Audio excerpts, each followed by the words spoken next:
Rapar police દ્વારા ગ્રામ્ય વિસ્તારના સરપંચો સાથે પરિસંવાદ।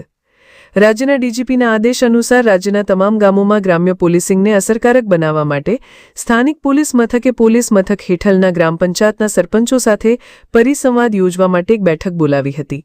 તે અન્વયે પૂર્વ કચ્છ પોલીસ વિભાગના રાપર પોલીસ મથકે રાપર પોલીસ મથક હેઠળના 33 ગામોના સરપંચો સાથે પરિસંવાદ border range IG Chirag Kordia અને પૂર્વ કચ્છ પોલીસ વડા સાગર બાગમારની સૂચનાથી ભચાઉ નાયબ પોલીસ અધિક્ષક સાગર સામડાના વડપણ હેઠળ Rapar PI J B Bubadiya, PSI R Amliyar, PSI D ગઢવીની ઉપસ્થિતિમાં બેઠક મળી હતી, જેમાં રાપર પોલીસ મથક હેઠળના વિસ્તારમાં આવેલા ગામોમાં સ્થાનિક પોલીસિંગ મજબૂત બનાવવા માટે કાયદો અને વ્યવસ્થા જાળવવા, ગ્રામ પંચાયતની હદમાં સીસીટીવી કેમેરા લગાવવા, નશાકીય પ્રવૃત્તિ પર અંકુશ લાવવા, સાયબર ક્રાઇમથી સાવચેતી રાખવા, નાના બાળકોને વાહનો ચલાવવા માટે ન આપવા તથા શાળા આસપાસ તથા ગામમાં પોલીસને સાથ સહકાર આપવા માટે સૂચના આપી હતી।